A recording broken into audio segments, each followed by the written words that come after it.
Assalamu alaikum viewers, welcome back to my channel. There is Anya Taylor-Joy. Anya Taylor-Joy is an American-born Argentine British actress and model, the recipient of various accolades including a Golden Globe Award and a SAG Award. She was listed in Forbes 30 Under 30 in 2019 and Time's 100 Most Influential People in the World in 2021.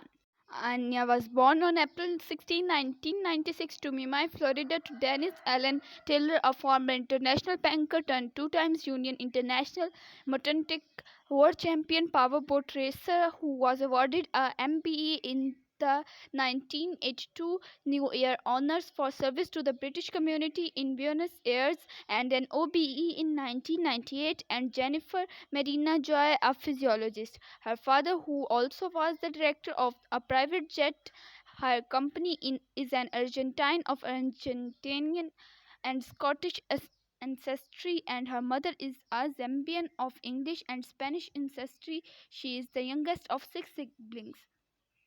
Taylor-Joy and her family moved from Miami to Buenos Aires when she was an infant, and she attended Northland schools until age 6 when the family relocated to the Victoria area of London. She is fluent in both Spanish and English and holds triple British, American, and Argentine citizenship.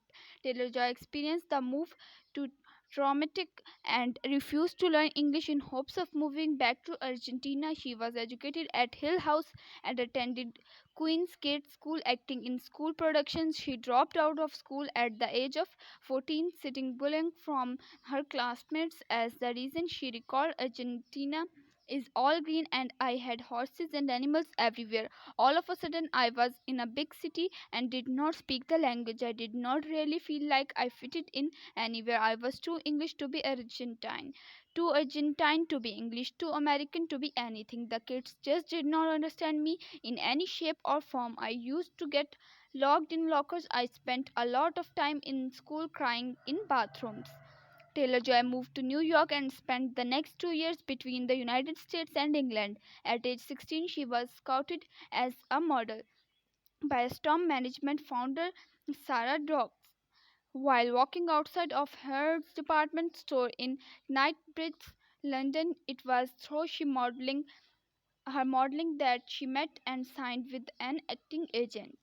Taylor-Joy was removed from the final cut of her first acting role in the 2014 actor comedy Vampire Academy, with her role left uncredited. She made her television debut as Philippa Collins in an episode of the detective drama series Endeavour, and followed this with a multiple episode arc in the 2015 fantasy adventure drama series Atlantis. Her breakthrough came the same year with her leading role in the feature film debut The Witch, a period horror film directed by Robert Eggers, which tells the story of a Puritan family who encounter forces of evil in the woods beyond their Newland farm. The film premiered at the 2015 Sundance Film Festival, took the critical acclaim, and Taylor-Joy's performance as Thomasin was considered a revelation. The following year, Taylor-Joy starred in Luke Scott's science fiction horror film Morgan, playing the title character, an AI who goes to attack on her creators. The film received negative reviews from critics and was a commercial failure, but she was praised for her role and both John Sabra writing. Taylor-Joy discomes us with a performance and keenly teeters between little girl innocence and dead-eyed viciousness. See it to be an early member of the Taylor-Joy's fan club. She made her first collaboration with Netflix in the drama film Barry, which focused on a young Barack Obama during his first year at Columbia University in 1981. Barry premiered at the 2016 Toronto International Film Festival to critical acclaim, and her performance as Obama's girlfriend received positive reviews from critics.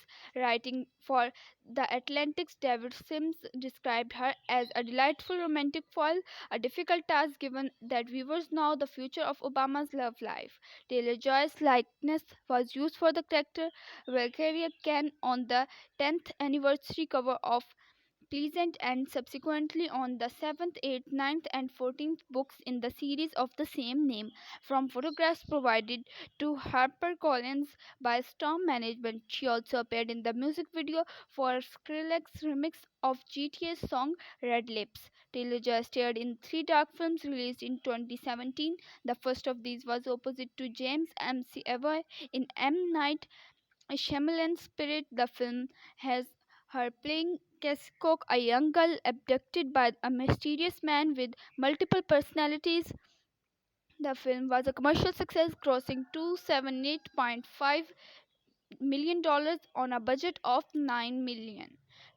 And Katie Walsh of the Chicago Tribune was particularly impressed with Taylor-Joy and McAvoy's exceptional performances.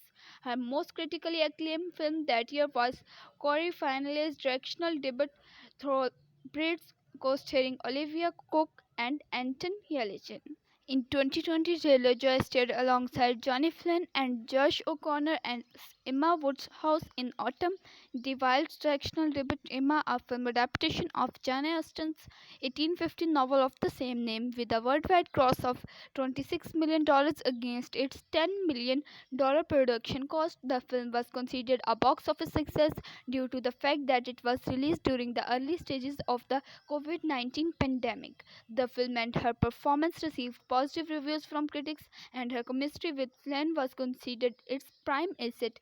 With Metro's Emma Kelly written, Taylor-Joy is a delightful as Emma, encapsulating the rather unlikable but still endearing heroine, and she has great chemistry with Flynn as the two bickering friends that have something else going on. Taylor-Joy also portrayed Elena Rasputin, a Russian mutant and sorceress, in the superhero horror film The New Mutants. The film was originally intended for the release in April 2018 but experienced several delays. It was released during the pandemic.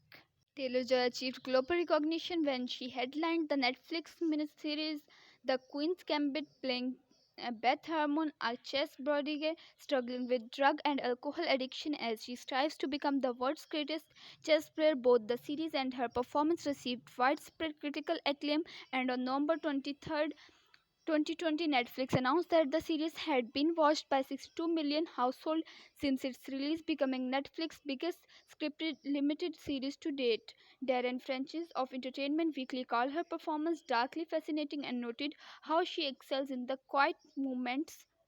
If you like my video, then hit the like button and share to your friends. If you want to see more videos like that, then subscribe my channel and press the bell icon to get notified. Thanks for watching.